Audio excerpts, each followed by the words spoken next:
Bonjour à tous, je suis Nicolas Quesnel, consultant gérant de LBSI, et j'ai le plaisir de partager avec vous ce communiqué visant à simplifier votre compréhension des nouveautés autour de SetchPay, ainsi que les solutions que nous souhaitons vous apporter.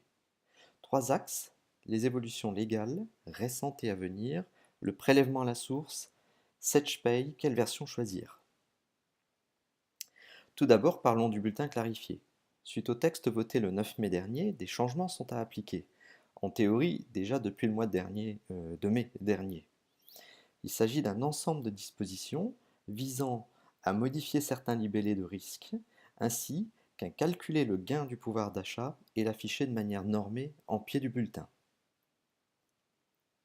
Second point, la suppression de la cotisation chômage qui intervient sur les bulletins du mois d'octobre. Et dernier point, la fusion des régimes Agir-Carco ainsi que la suppression des distinctions cadre-non cadre dans les bulletins clarifiés. Ces éléments seront ajustés sur les payes de janvier 2019 ou décembre 2018 en cas de paye décalée. Au même moment, interviendra la nécessité d'adapter la présentation du net à payer avant-après prélèvement à la source. Nous allons vous accompagner sur ces trois étapes et de manière organisée dans le temps. Étape 1, elle sera réalisable avec les versions 9.12 et supérieures de SetchPay. Il s'agit de vous aider à mettre en place les formules de calcul. Ce sera réalisé dans le cadre de l'assistance téléphonique sans surcoût. Il y aura lieu de personnaliser vos pieds de bulletin. Dans ce cas, il s'agit d'un travail de paramétrage et nous vous proposerons une prestation sur mesure payante. Étape 2, également réalisable avec la version 9.12 supérieure de SetchPay. Il s'agit là encore de vous aider à mettre en place ces formules de calcul. Là encore, ce sera fait dans le cadre de l'assistance téléphonique sans surcoût. L'étape 3, elle sera réalisable uniquement avec la version 10 ou sans cloud de SetchPay, dont je reparlerai tout à l'heure. Là encore, il s'agit de mettre en place les formules de calcul ou de vous y aider dans le cadre de l'assistance téléphonique, bien entendu. Parlons à présent du PASS, le prélèvement à la source. Les principes, dès les bulletins de janvier 2019 ou décembre 2018 pour les payes décalées, l'impôt sera prélevé directement sur les revenus au moment de leur perception. Les obligations de l'employeur, récolter les taux d'imposition, ça se fera au travers du téléchargement d'un fichier appelé CRM, de gérer et de calculer l'impôt et de gérer le paiement auprès de l'administration. Voici en résumé le principe de fonctionnement. En clair, le contribuable, en bas à gauche, vient de déclarer ses revenus et a déjà eu la possibilité d'indiquer son taux d'imposition souhaité en fonction de sa situation. Ça s'est fait il y a quelques semaines. Ce taux pourra être corrigé sur le site impôt.gouv à tout moment par le contribuable lui-même. Ces taux sont ainsi disponibles pour chaque contribuable sur les serveurs de l'administration fiscale et l'employeur peut alors récupérer le fameux fichier CRM pour l'ensemble des salariés qui ont déjà fait l'objet d'une DSN le mois précédent. Il restera à l'entreprise à calculer l'impôt, l'afficher sur le bulletin de paye et indiquer le net à payer avant et après l'impôt. Le montant des impôts déduits devra être payé par l'employeur au travers de la DSN sur les mêmes échéances que l'URSSAF. Vous remarquerez que dans SetchPay, un nouvel onglet Prélèvement à la source est apparu. Il permet notamment de stocker les taux d'imposition du mois, ainsi que conserver l'historique des taux déjà récupérés. Voici également un exemple de présentation de bas de bulletin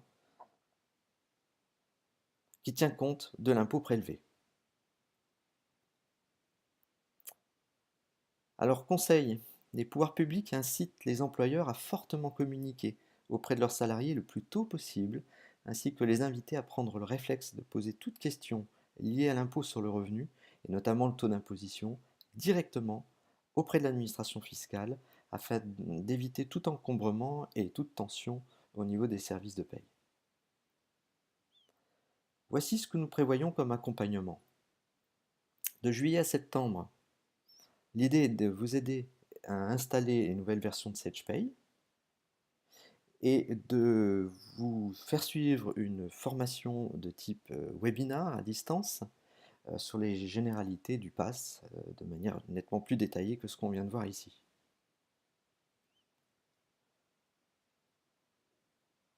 De septembre à décembre, vous montrez comment intégrer et gérer le fameux fichier CRM, vous aider à faire préfigurer les taux d'imposition sur les fiches de paye et vous assurer une formation personnalisée autour de ces thèmes.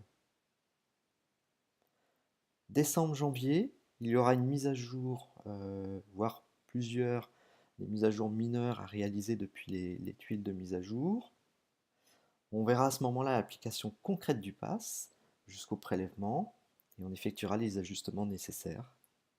Voilà. En parallèle de ça, il y aura des nouveautés légales et DSN qui seront normalement réalisées dans le cadre de l'assistance téléphonique. En dehors de toutes les nouveautés légales, les accompagnements sur le pass feront l'objet d'une offre commerciale spécifique et personnalisée. Vous l'avez compris, il existe désormais deux versions de SagePay.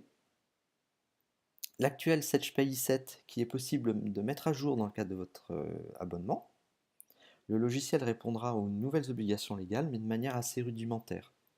Il faut y adjoindre des options telles que le pack Légal Plus, le pack DSN, afin de bénéficier de tout le confort et du niveau d'automatisme quasi équivalent à la nouvelle version de SagePay.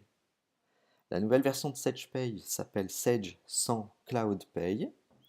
Il s'agit du même logiciel, mêmes habitudes de travail, mais avec un lot de fonctionnalités nouvelles. Honnêtement, je suis assez convaincu de l'intérêt d'opter dès maintenant pour cette version et vous proposer d'abord les nouveautés de la manière plus détaillée, on va dire.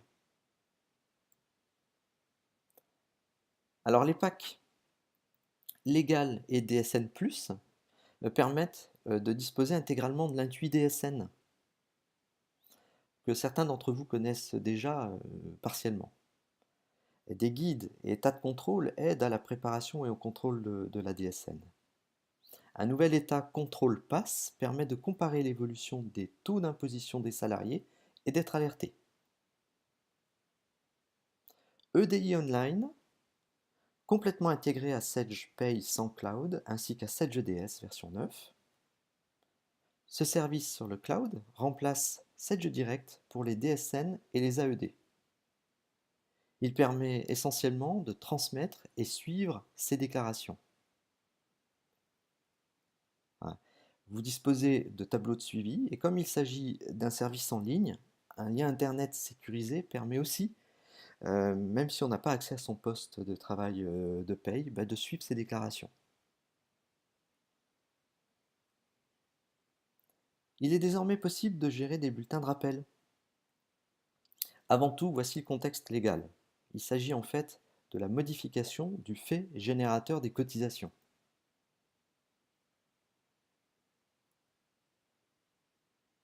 Par exemple, ce peut être le cas d'indemnités à verser quelques années après le départ du salarié suite à une décision prud'homale. Hein.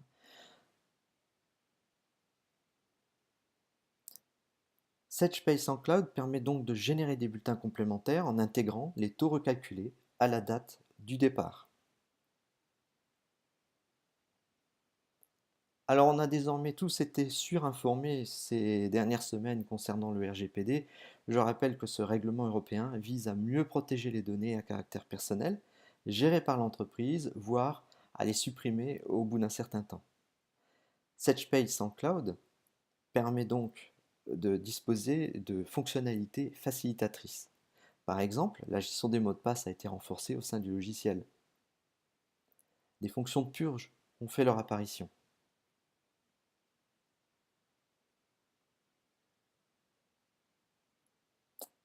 Enfin, une nouvelle solution très attendue fait son apparition, Sage BI Reporting. Il s'agit d'un outil simple qui permet d'exploiter les données Sage directement par Excel. Sage BI Reporting dispose d'un catalogue d'états permettant l'analyse des indicateurs clés de la paye, d'états de contrôle, d'un registre de personnel, d'étapes préparatoires à la BDES très attendue. Voici un exemple, il s'agit d'un tableau croisé permettant le suivi d'indicateurs individuels mois par mois. Il est à noter que la gestion des historiques ainsi que des ETP est prise en compte. Vous pouvez apercevoir ici la fenêtre de construction d'un tableau. À gauche, le dictionnaire des données, en haut à droite, les filtres, et sur la fenêtre principale, les informations affichées dans le tableau. Le résultat apparaît ensuite dans Excel plutôt naturellement. Il est à retenir que seul SageSpace en cloud dispose du socle technologique permettant la connexion à Sage BI Reporting. Voici donc l'éventail des nouveautés de SageSpace en cloud qui nous rendent vraiment enthousiastes en vue de répondre à cette actualité légale et technique plutôt riche cette année. Alors Sage a décidé d'une campagne de migration commerciale progressive. Jusqu'au 30 juin, vous bénéficiez du tarif le plus intéressant pour faire évoluer votre version actuelle vers Sage sans cloud et pour opter pour BI Reporting. Sur l'été, le tarif deviendra déjà un peu moins attractif et à partir de septembre, les tarifs seront nettement moins intéressants. Nous vous proposons donc de nous indiquer très rapidement votre intérêt pour le passage en Sage sans cloud afin que nous puissions valider cela auprès de Sage. Nous allons simplifier au maximum nos propositions par un simple email vous indiquant les coûts d'évolution. On ira à l'essentiel. On va le faire bien sûr au cas par cas. L'objectif étant de fluidifier au maximum tout ça. Alors l'idée étant là encore d'essayer de profiter de la période estivale pour effectuer ces installations et vous former afin de tous nous libérer un maximum de temps à partir de la rentrée pour nous concentrer sur le pass. Voilà, merci pour votre attention. Donc dans les jours à venir, je vous serai gré de bien vouloir m'indiquer par mail votre intérêt pour les évolutions évoquées, ainsi que de tout commentaire. Et on va essayer d'y répondre le plus rapidement possible. Merci, à très bientôt.